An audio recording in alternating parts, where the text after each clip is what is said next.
ओम ज्ञानतिमिरन्धस्य ज्ञानाञ्जनशलाकया चक्षुरुन्मिलितं येन तस्मै श्रीगुरवे नमः।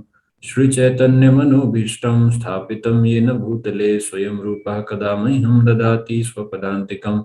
वन्देऽहं श्रीगुरोः श्रीयुतापदकमलं श्रीगुरून् वैष्णवांश्च श्रीरूपं साग्रजातं सहगण रघुनाथान्वितं तं सजीवम् साद्वैतं सावधूतं परिजनसहितं कृष्णचैतन्यदेवं श्रीराधाकृष्णपादान् सहगणललिता श्रीविशाखान्वितांश्च।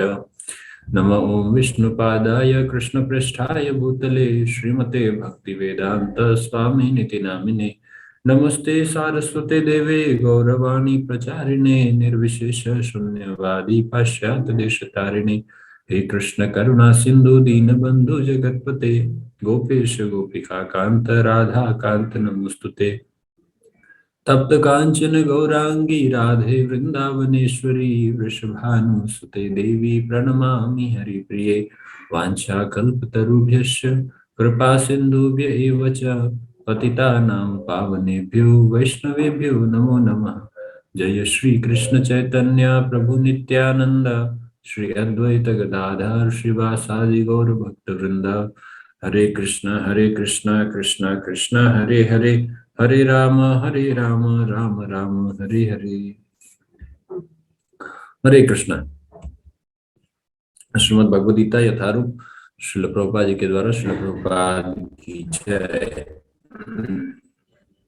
अध्याय 10 श्लोक संख्या 31। पवनः पवतामस्मि रामः शस्त्रभृतामहं झषाणां मकरश्चास्मि स्रोतसामस्मि जाह्नवी। समस्त पवित्र करने वालों में मैं वायु हूँ, शस्त्रधारियों में राम, मछलियों में मगर तथा नदियों में गंगा हूँ। तो सबसे ज्यादा पवित्र करने वाले सभी चीजों में सबसे शुद्ध चीज में क्या है? वायु। तो भगवान कह रहे हैं कि मैं जैसे किसी जगह बहुत ही बदबू आ रही हो, दुर्गंध आ रही हो या कोई खराब जगह हो, पर वहां पर अगर आपको एक सुगंधित वायु अगर वहां पर आती है तो ऐसा लगता है कि वो पवित्र करने वाली जो हमें हमें पवित्र कर देती है जब कोई शुद्ध वायु हमें वहां से गुजरती है। शस्त्रधारियों में राम है। हम भगवान श्री रामचंद्र जी को जितने भी शस्त्रधारी हैं उन सब में से सबसे श्रेष्ठ भगवान श्री रामचंद्र जी को मानते हैं। भगवान श्री रामचंद्र जी थे भी वेलियंट वॉरियर कह सकते हैं। आपने क्या युद्ध लड़ा था उन्होंने।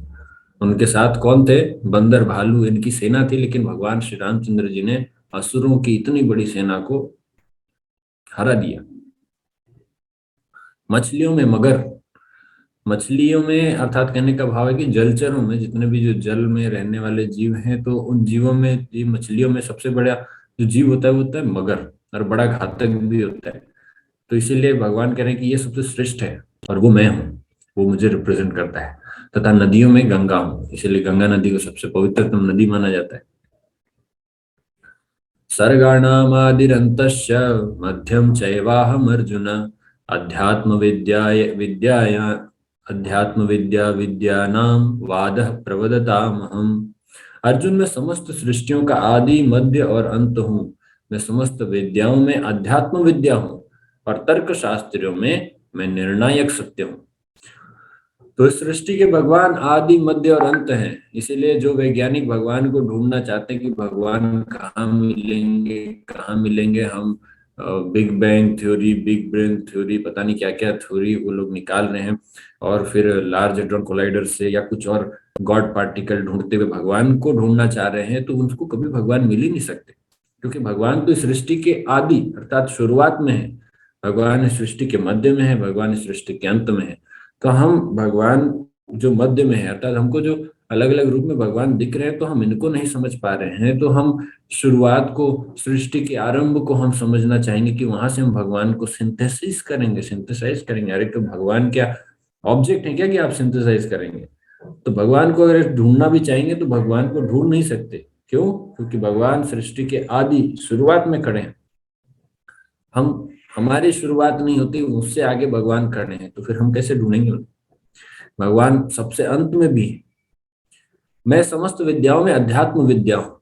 कई प्रकार के नॉलेज हम प्राप्त करने का प्रयास करते हैं। अलग अलग यूनिवर्सिटीज में, कॉलेजेस में बड़ी बड़ी डिग्रीज पढ़ाई जाती है, वहां पर ज्ञान सिखाया जाता है, लेकिन सबसे जो मुख्य ज्ञान है, सबसे श्रेष्ठ ज्ञान है, सबसे श्रेष्ठ विद्या है, वो भगवान क्या कहते हैं? अध्यात्म विद्या।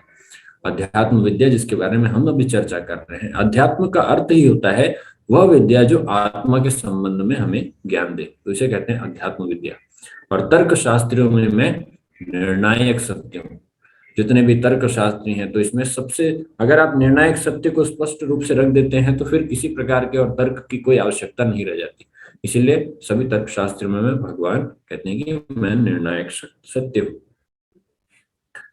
आप देख सकते हैं कि जो इस फोटो में आपको बताया गया है कि ब्रह्मा जी, विष्णु जी और शिव जी, एक तो सृजन करता है, पालन करता है, और एक संहार करता है। ये तीनों के तीनों भगवान के ही अंश के रूप में आते हैं। ये तीनों ही तीनों भगवान के तीन गुणों के अंशावतार हैं।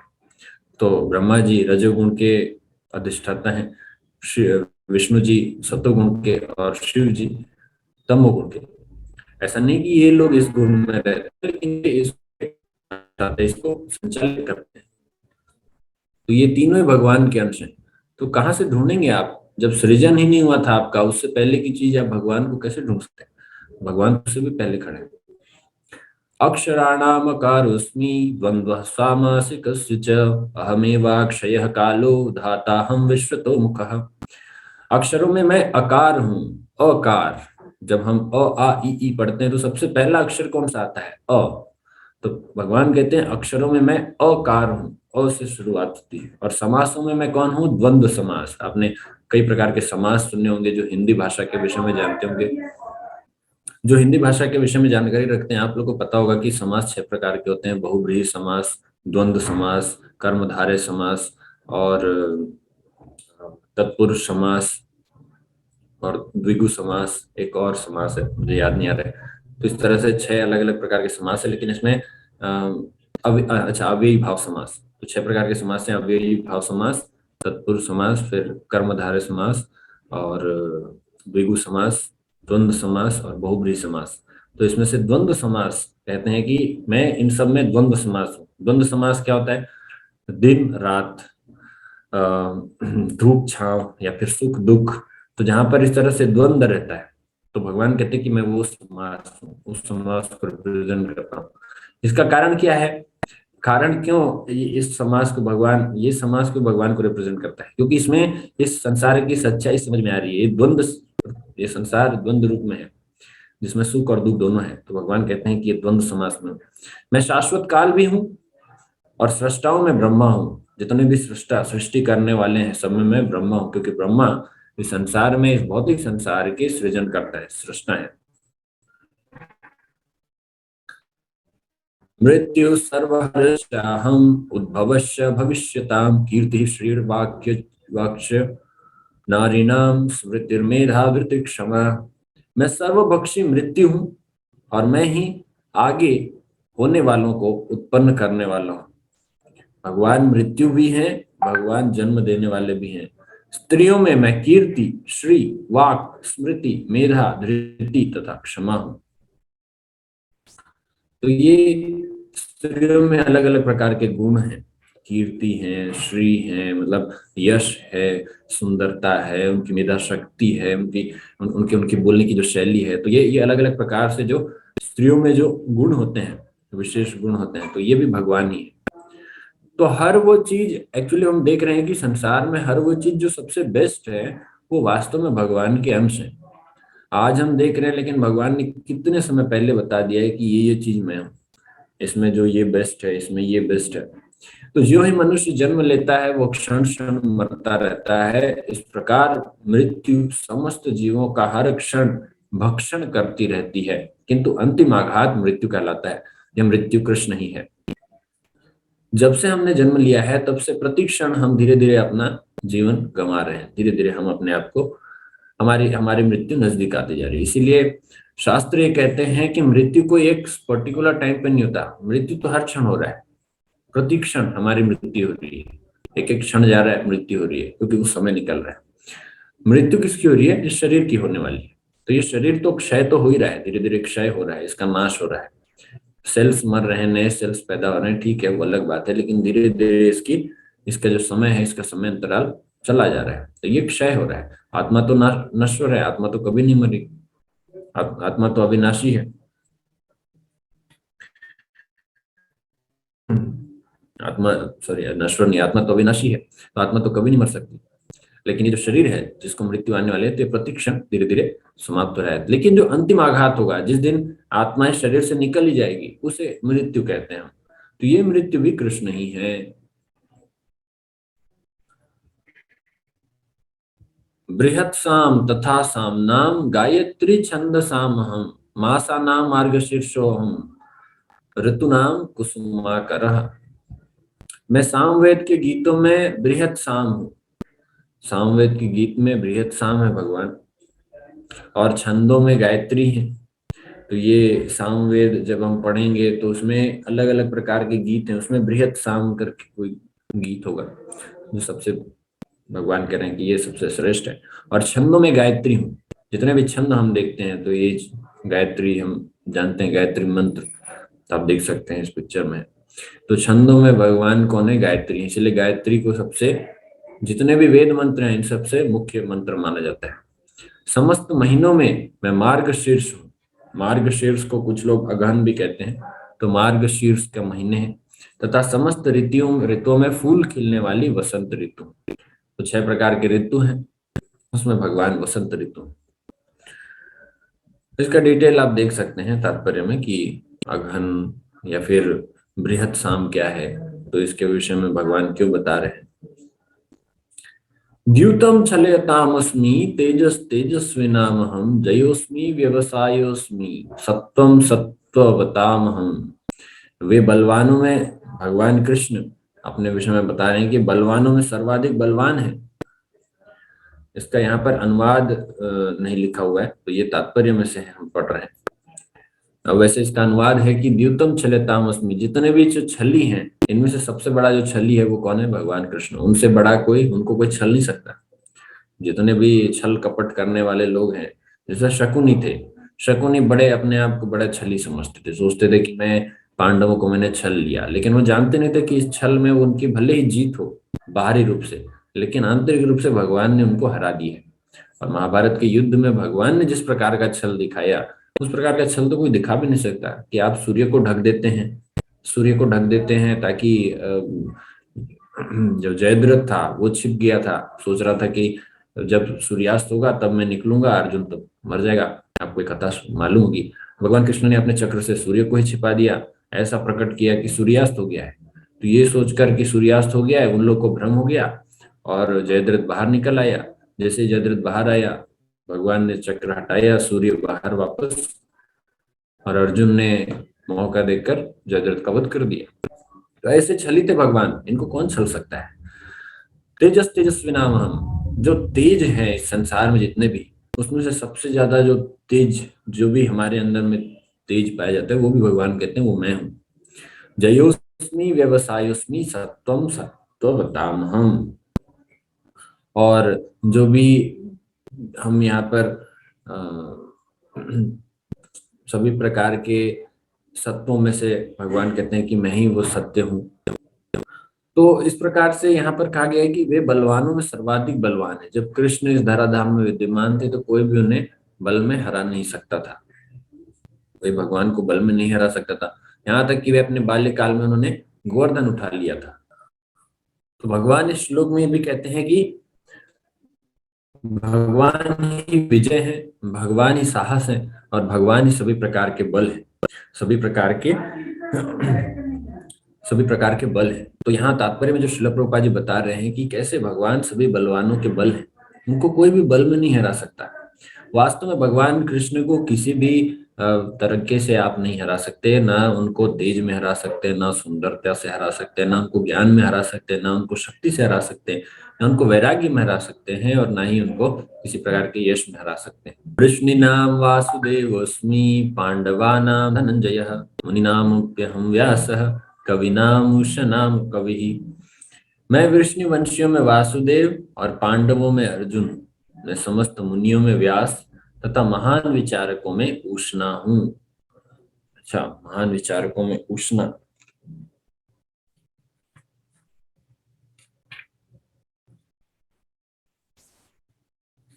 तो उष्णा जो शब्द है वो शुक्राचार्य जी का ही एक दूसरा नाम है। कवियों में उष्णा अर्थात शुक्राचार्य असुरों के गुरु थे, वे अत्यधिक बुद्धिमान तथा दूरदर्शी राजनेता थे। इस प्रकार शुक्राचार्य कृष्ण के ऐश्वर्य के दूसरे स्वरूप हैं। तो वृष्णिवंशियों में वासुदेव हैं भगवान कृष्ण, और पांडवों में अर्जुन है। पांडवों में अगर हम किसी का नाम जानते हैं तो किसका नाम याद आता है? अर्जुन का। मैं समस्त मुनियों में व्यास हूँ। व्यास देव जी सभी मुनियों में सबसे श्रेष्ठ माने जाते हैं। उन्होंने ही अलग अलग जितने भी ग्रंथ हैं इन सब की रचना की है। और महान विचारकों में वो कौन है? उष्णा अर्थात शुक्राचार्य जी।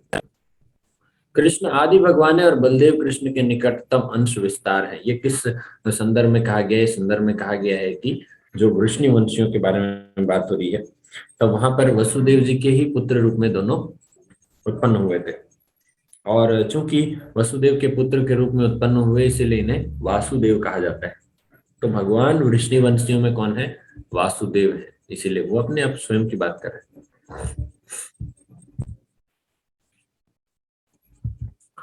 अगला श्लोक। दंडो दमयतामस्मि नीतिरस्मि जिगीषताम् मौनम चैवास्मि गुह्यानाम ज्ञानम ज्ञानवतामहम्।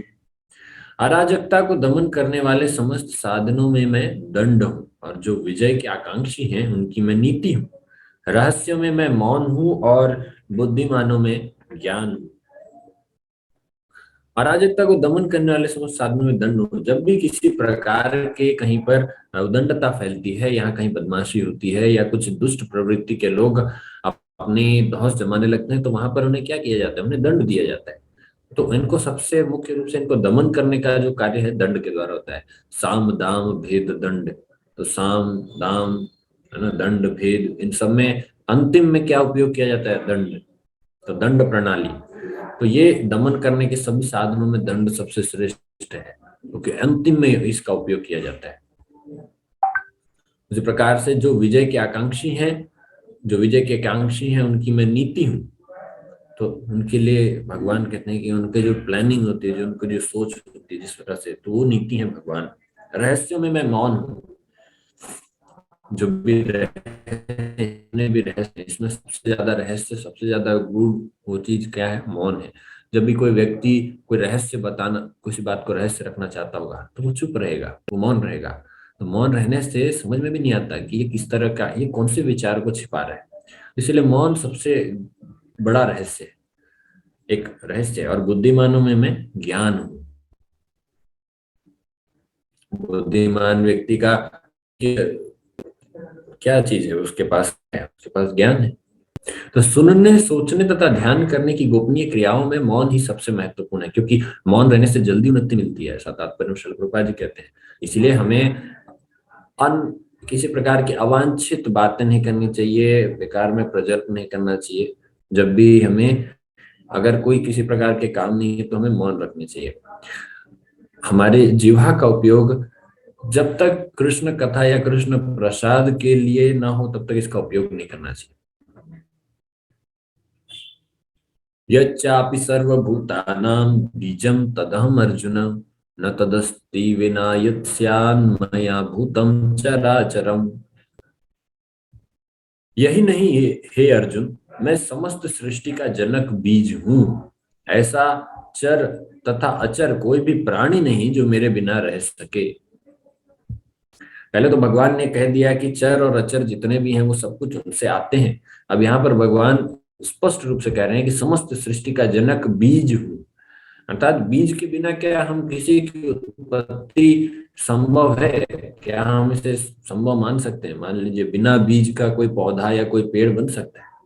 तो जब तक उसका बीज ना हो, जब तक उसका उसका कोई आरंभ ना हो, तब तक हम उसके उसकी कल्पना ही नहीं कर सकते। तो भगवान वो बीज है, इस सृष्टि के बीज है, तब जाकर ये सृष्टि आई है। अर्थात इस सृष्टि के मूल में अगर हम जाकर देखें तो वहां पर भगवान विराजमान होंगे। ऐसे ऐसा अचर तथा अचर कोई भी प्राणी नहीं जो मेरे बिना रह सके। जाहिर सी बात है, भगवान परमात्मा रूप में सभी के हृदय में निवास करते हैं, तब जाकर जो आत्मा है, जीवात्मा है, वो कार्य कर पाती है और उसके कारण शरीर जीवित अवस्था में रहता है। तो प्रत्येक वस्तु का कारण होता है और इस सृष्टि का कारण या बीज कृष्ण है। श्रीमद् भगवद गीता के तात्पर्य में, इस श्लोक के तात्पर्य में आप देख सकते हैं, सर्व कारण कारणम नान्तोऽस्ति मम दिव्यानां विभूतीनां परन्तप एष तुद्देशतः प्रोक्तो विभूतेर्विस्तरो मया। हे परंतप, मेरी दैवी विभूतियों का अंत नहीं है। मैंने तुमसे जो कुछ कहा वह तो मेरी अनंत विभूतियों का संकेत मात्र है। आपको ध्यान होगा कि अपने ऐश्वर्यों के बारे में बताने से पहले भगवान कृष्ण ने कहा कि वैसे तो मेरे विभूतियां हैं, अनंत ऐश्वर्य हैं। मैं तो उसमें से कुछ आपको उदाहरण के रूप में, कुछ उदाहरण मात्र से आपको बताना चाहता हूँ। अब उसी बात को भगवान वापस से कह रहे हैं कि मेरी दैवी विभूतियों का कोई अंत नहीं है, अनंत है। लेकिन भगवान यहाँ पर कुछ उदाहरण रूप में, कुछ संकेत मात्र से हमें बता रहे हैं। मैंने तुमसे जो कुछ कहा वो तो मेरी अनंत विभूति का मात्र संकेत है। तो मतलब क्या है, आप क्या कहना चाहते हैं फिर? आपका कितना ऐश्वर्य होगा? तो इस श्लोक में हम देखते हैं, यद यद विभूति मत सत्वम श्रीमदूर्जितमेव वा तत्तदेवावगच्छत्वं मम तेजो अंश संभवम। तो भगवान आगे कहते हैं कि तुम जान लो कि सारा ऐश्वर्य, सौंदर्य तथा तेजस्वी सृष्टियां मेरे तेज के एक स्फुलिंग मात्र से उद्भूत है। स्फुलिंग मतलब एक छोटा सा स्पार्क, जैसे अग्नि जल रही है, उसमें से एक छोटी सी चिंगारी होती है, उसको कहते हैं स्फुलिंग। तो छोटी सी चिंगारी मात्र से निकला हुआ है। ऐसा नहीं कि छोटी चिंगारी है, वो भी नहीं कह रहे। ये जितना ऐश्वर्य, सौंदर्य, तेजस्वी सृष्टियां इस पूरे ब्रह्मांड में, हम भौतिक संसार में हम देखते हैं, अनेकों करोड़ों करोड़ों ब्रह्मांड है, ये सभी भगवान के स्फुलिंग मात्र से निकला हुआ है, उससे उद्भूत है। तो ये भगवान के विषय में हम समझ सकते हैं कि ये कोई भी अलौकिक तेज युक्त वस्तु को कृष्ण की विभूति ही समझनी चाहिए। कोई बहुत धनवान है, कोई बहुत शक्तिशाली है, कोई बहुत सुंदर है, कोई बहुत यशस्वी है, कोई बहुत ज्ञानी है, कोई बहुत बड़ा वैरागी है, इन सभी को हमें भगवान का ही ऐश्वर्य समझना चाहिए। और आज का अंतिम श्लोक, इस अध्याय का भी अंतिम श्लोक है, अथवा बहुनयतेन किं ज्ञातेन तवार्जुन विष्टभ्याहमिदं कृत्स्नम् एकांशेन स्थितो जगत। किंतु हे अर्जुन, इस सारे विशद ज्ञान की आवश्यकता क्या है? मैं तो अपने एक अंश मात्र से संपूर्ण ब्रह्मांड में व्याप्त होकर इसको धारण करता हूँ। भगवान कहते हैं कि क्या जरूरत है इस इतने सारे ज्ञान की? ये जो मैंने बताया अभी, इतने सारे विशद ज्ञान की, अलग अलग एक एक को जानने की क्या आवश्यकता है? मैं तो पहले ही बता चुका हूं कि मैं अपने एक अंश मात्र से संपूर्ण ब्रह्मांड को धारण करता हूँ। पूरे संपूर्ण ब्रह्मांड में मैं परमात्मा रूप में हूँ। तो ये एक एक चीज को जानने की कोई खास आवश्यकता नहीं है। वैसे मैंने बताया फिर भी कि मेरा ऐश्वर्य कितना है। तो भगवान यहाँ पर अर्जुन को बताते हैं कि यह जानने की कोई सार्थकता नहीं है कि सारी वस्तुएं किस प्रकार अपने पृथक पृथक ऐश्वर्य तथा उत्कर्ष में स्थित है। उसे इतना ही जान लेना चाहिए कि सारी वस्तुओं का अस्तित्व इसलिए है क्योंकि कृष्ण उनमें परमात्मा रूप में प्रविष्ट है। ब्रह्मा जैसे विराट जीव से लेकर एक क्षुद्र चींटी तक इसलिए विद्यमान है क्योंकि भगवान उन सब में प्रविष्ट होकर उनका पालन करते हैं। तो ये मुख्य सिद्धांत है इस पूरे अध्याय का कि पृथक पृथक रूप से हम ऐश्वर्य तथा भगवान के उत्कर्ष को, भगवान किस तरह से श्रेष्ठ है, इसको हम समझ तो सकते हैं, परंतु इसका क्या आवश्यकता है? अगर हमको तो ये मुख्य रूप से यही समझना चाहिए कि सारी वस्तुओं का अस्तित्व तभी तक है जब तक भगवान कृष्ण उसमें उपस्थित हैं। भगवान कृष्ण परमात्मा हैं, तब तक वो जीवित रूप में रहता है या उसका अस्तित्व रहता है। जब परमात्मा निकल जाते हैं आत्माओं से, आत्मा भी नहीं, परमात्मा के बिना आत्मा निकल जाती है, तो वो जीव जीवित स्थिति में आ जाता है। तो इस ब्रह्मांड में ब्रह्मा जैसे विराट जीव से लेकर एक क्षुद्र चींटी तक ये विद्यमान है भगवान के शक्ति के द्वारा। तो ये आज का हमारा विषय था जिस पर हम चर्चा कर रहे थे। ये आज का हमारा विषय था जिस पर हम चर्चा कर रहे थे। आप लोगों को किसी का कोई प्रश्न होगा इस अध्याय से संबंधित? 10वां अध्याय आज हम कंप्लीट कर रहे हैं। इसमें कुछ 12 श्लोक थे, हम जल्दी जल्दी इसका इसलिए हमने कंप्लीट किया। तो आप में से किसी का कोई प्रश्न हो आप पूछ सकते हैं। हरे कृष्णा प्रजानंद। कृष्ण। तो जी, तो जिस प्रकार भगवान परमात्मा स्वरूप में सब जगह रहते हैं, तो हम ये भी, जैसे भगवान गोलोक धाम में भी रहते हैं, तो वहाँ अपने पर्सनल श्याम सुंदर रूप में रहते हैं, और जब यहाँ पर भी आते हैं तो स्वयं ही आते हैं। और मुझे ये पूछना था प्रदीप, तो जब यहाँ आते हैं तो वहाँ पे मतलब दोनों जगह श्याम सुंदर रहते हैं क्या? और दूसरा एक प्रश्न था कि भगवान एक बार में एक ही यूनिवर्स में लीला करते हैं, कि बहुत सारे यूनिवर्स में भगवान मतलब लीला एक साथ करते हैं, ऐसा कि यहाँ पे दामोदर लीला चल रही है, वहाँ पे भगवान अर्जुन के साथ है, उनको गीता सुना रहे हैं, और कहीं और पे कुछ भगवान की लीला चल रही है, ऐसा होता है कि भगवान एक यूनिवर्स में एक बार जाते हैं? तो भगवान कृष्ण के कई अवतार हो सकते हैं, कई अंश अवतार भगवान ले सकते हैं।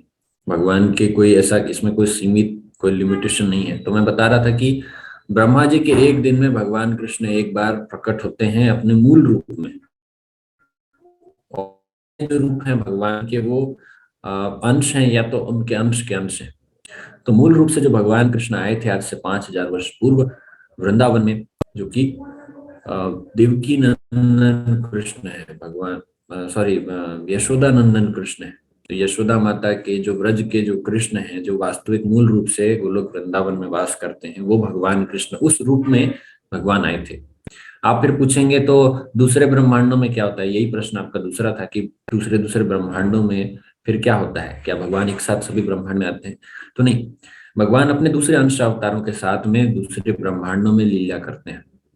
तो भगवान के कई अंश अवतार हैं, करोड़ों ब्रह्मांड है, भगवान के करोड़ों अंश हैं, और उन अंश अवतारों के साथ भगवान वहां पर लीला करते हैं। आपको एक छोटा सा एग्जाम्पल के लिए बता देता हूँ कि आप उडुपी में अगर जाएंगे, साउथ इंडिया में एक मंदिर है, उडुपी नाम का जगह है, वहां पर एक मंदिर है जहाँ भगवान का जो रूप है वो देवकी नंदन कृष्ण के रूप में वैसा विग्रह है। तो आप कहेंगे देवकी नंदन कृष्ण का ये विग्रह कैसा होता है? तो ये जो विग्रह है, ये माता यशोदा जो भगवान व्रज में जिस तरह से लीला करते थे उस तरह का रूप नहीं है। ये मथुरा में जिस तरह से भगवान रहते थे माता देवकी के पास, जिस तरह से भगवान प्रकट हुए थे चतुर्भुज रूप में, तो कृष्ण वैसे रूप में है, चतुर्भुज रूप में। तो आप देख सकते हैं कि भगवान कृष्ण का वैसा रूप है। तो चतुर्भुज कृष्ण भी हैं कुछ जगह पर आप देखेंगे कि भगवान द्वारका में किस तरह से एक राजा के समान एक रूप में रहते हैं।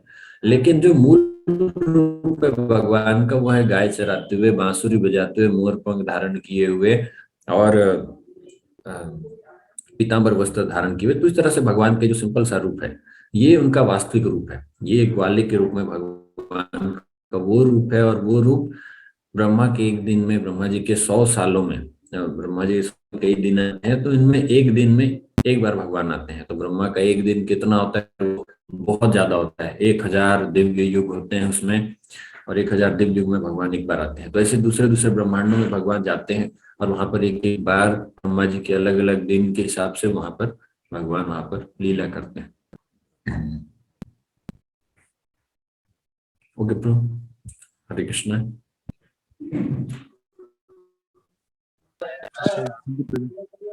भगवान के कितने अंश होंगे, कितना विस्तार होगा, इसका कुछ सीमा ही नहीं है,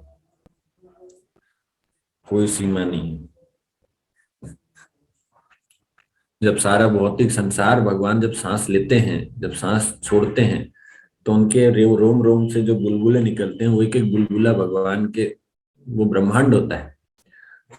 कई हजारों करोड़ों ब्रह्मांड ऐसे बुलबुले के रूप में निकलते हैं, और वापस जब सांस खींचते हैं तो वो चले जाते हैं। तो सांस लेना और खींचने में कितना समय लगता है आपको? एक सामान्य व्यक्ति 6 से 10 सेकंड में सांस लेना छोड़ना का प्रक्रिया कर लेता है। तो जो महाविष्णु है उनके लिए 5 से 6 सेकंड का समय इस ब्रह्मांड की उत्पत्ति और ब्रह्मांड के विनाश का समय। तो आप सोच सकते हैं कि वो कितने विशाल होंगे, और वो खुद भगवान कृष्ण के एक छोटे से अंश हैं। तो कृष्ण क्या है, विचार करने योग्य है, पर हम कर नहीं सकते। Okay, Hare Krishna, we land here. Srila Prabhupada की जय, श्रीमद् भगवद गीता की जय, निताय गौर प्रेमानंद, हरे हरे, हरे कृष्ण।